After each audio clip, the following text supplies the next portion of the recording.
안녕하십니까, 김종래입니다. 10월 25일 김종래 TV 방송을 시작하겠습니다.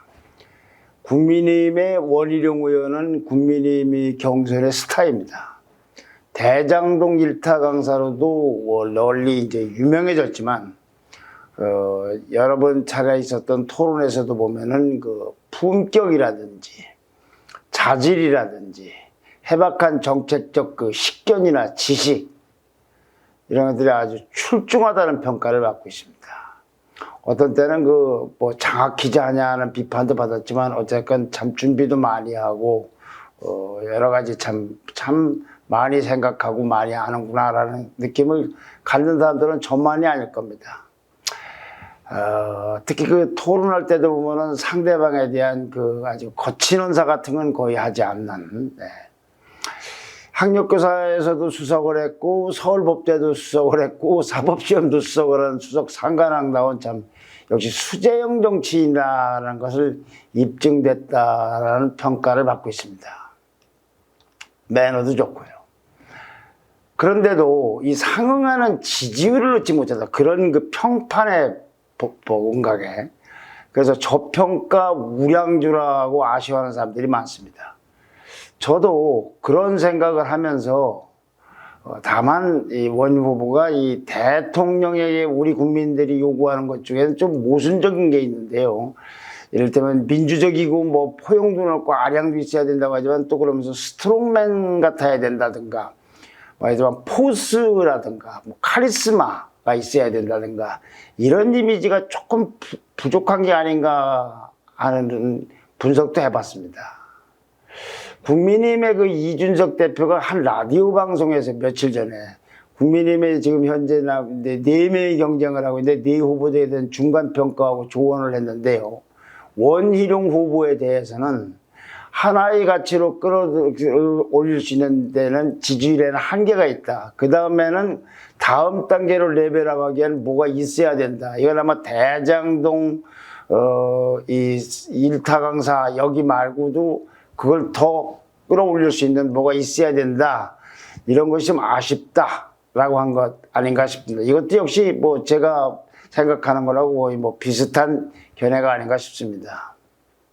그렇지만 원희룡 후보는 이번에 후보가 안 된다 하더라도 정치적 장래와 관련해서는 충분한 성과를 얻었다고 뭐 본인에게는 후보 안 된 사람 안 될지도 모를 사람한테 이렇게 말하는 건 죄송할지 모르겠으나 어쨌거나 설령 후보가 되길 뭐 바라겠지만 설령 안 된다 하더라도 충분한 성적을 얻은 게 아닌가. 그래서 대통령 선거가 끝난 후에도 장래가 밝고 보수의 미래를 책임질 정치인 중에 하나가로 우뚝 자리 잡을 것만은 분명한 것 같습니다.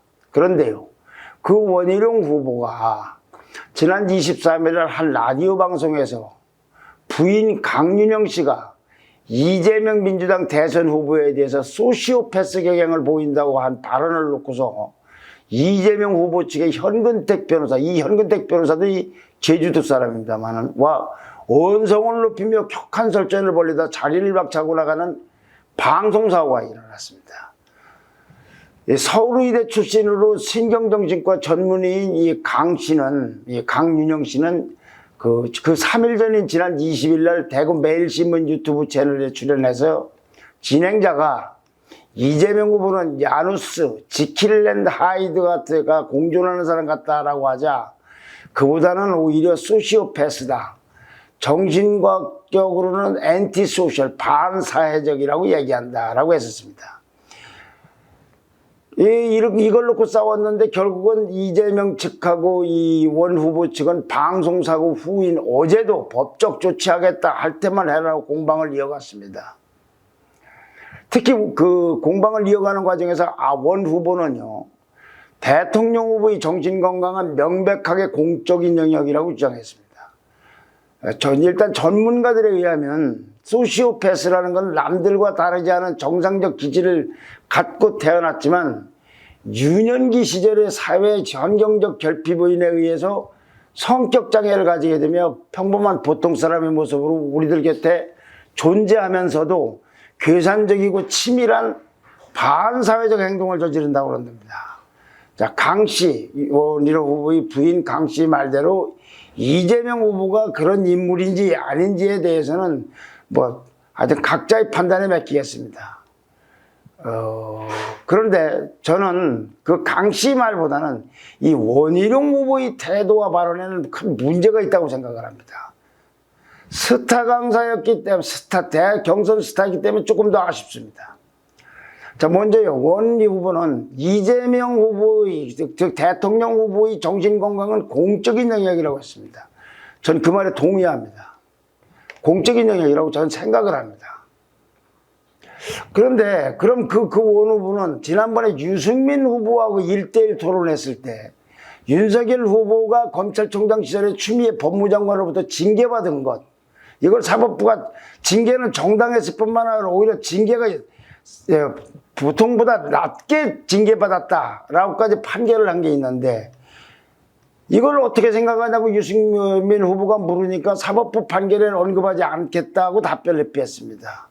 자, 그러면 원 후보는 대통령 후보의 정신영역 부분은 공적 영역이고 사법부에서 이렇게 판결을 받은 부분은 공적인 영역이 아닌가 하는 어떤 생각인지 모르겠습니다. 왜 그때는 답변을 회피했는지. 부인이 말한 것은 공적 영역이니까 괜찮고 징계를 받고 사법부 판결을 낸 건 사적 영역인가. 저는 윤석열 총장이 징계를 받는 것 그리고 사법부 판결이 옳은지 그른지를 말씀드리는 게 아닙니다.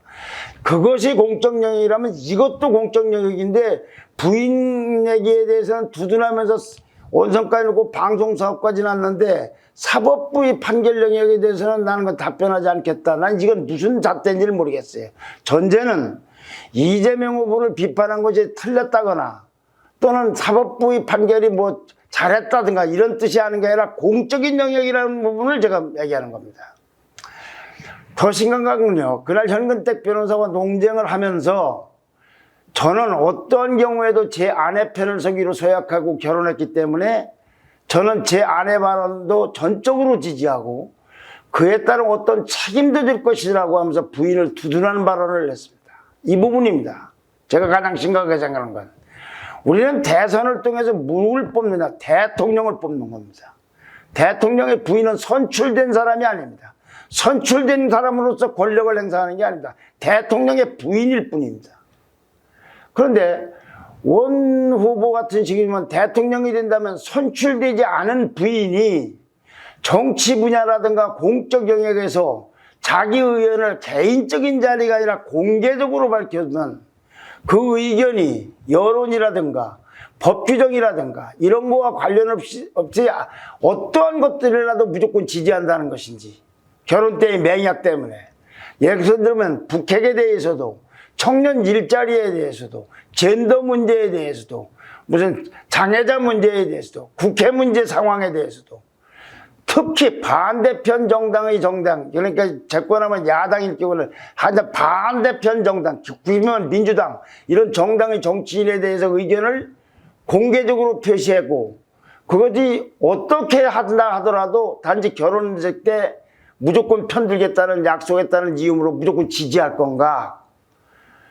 그런데 이것이 더 심각한 것은 만에 하나, 정말로 만에 하나 대통령의 부인이 꼭 원희룡 후보의 부인이 아니라도 비리에 관련됐거나 또는 정부의 각종 장관이라든가 차관이라든가 인사 등에 관여해도, 그리고 공개적으로 옳다, 그러다, 잘했다, 잘못했다 하더라도 이는 무조건 지지할 것인지, 이렇게 되면 국민은 선출되지 않은 부인이 정치적 견해를 무조건 두둔하고 옹호하고 지지하는 대통령의 뜻을 아무 말 없이 존중해야 되는 것인지, 이리 되면 국민들은 결국은 부인의, 꼭 원희룡 후보의 부인 아니라도 대통령 부인의 양식과 무슨 양심, 정의감, 그것만 믿을 수밖에 없는 거 아닙니까?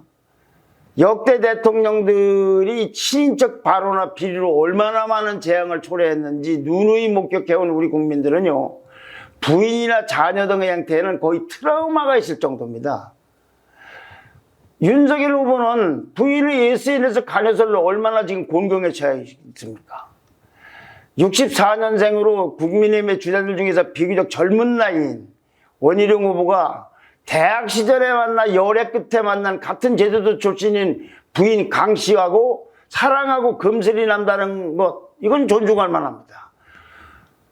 또 시부모 문제나 교우관계, 심지어 종교활동이라든지 무슨 개를 기른다든지 이런 사적인 영역에서 늘 함께한다는 거, 시부모와 갈등 문제가 있다면 그런 거라든지 교우관계나 뭐 무슨 돈을 누구한테 빌려줬다든가 무슨 종교활동이라든가 이런 사적인 영역에서 늘 함께한다는 거는 아름답고 축복해야 될 동행입니다.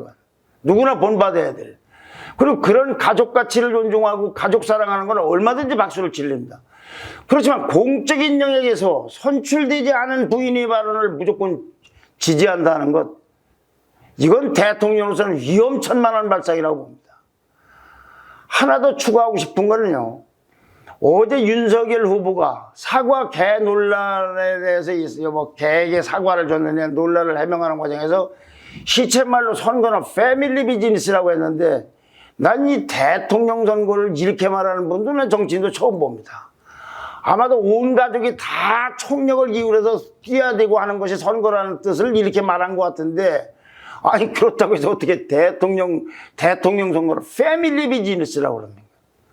이게 지금 공적인 선거를 하는 것이지 패밀리 비즈니스라는 겁니까 이게? 이것도 본 진위하고는 달리 아마 오해받기 쉬운 표현을 쓴 것 같아요.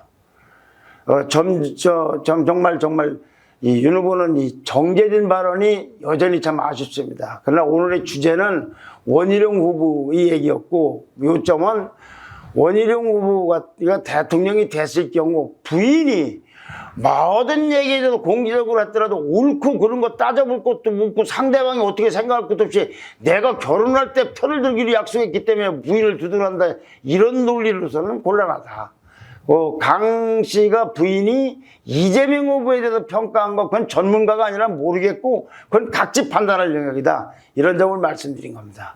다음에는 다음 방송은 김종인 전 국민의힘의 비대위원장이 다시 대선판에 돌아오는 것과 관련된 말씀을 드리겠습니다. 좋아요와 댓글과 구독 신청 부탁드립니다. 감사합니다.